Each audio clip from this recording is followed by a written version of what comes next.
Една од тие битки е и пробивот на Сремскиот фронт, која оваа година, на денешен ден, 12 април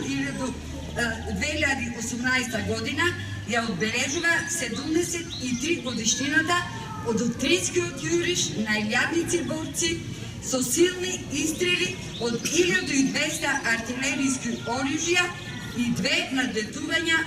од 50 авиони, со единствена цел да се сруши последниот фашистички беден. Овие илјадници борци биле припадници на Југословенската народно-ослободителна војска, Црвената армија и Бугарската народна армија.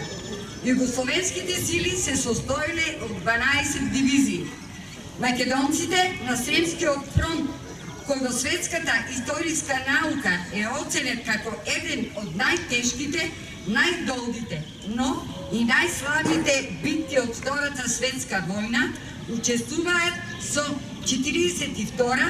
и 48 дивизија, со вкупно 24.000 борци. И на самиот 12 април 1945 година,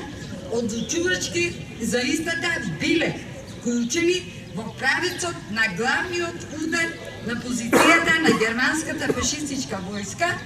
и со бројни јуриши и удири до крајот на денот ќе ја принудат на капитулација познатата фашистичка армија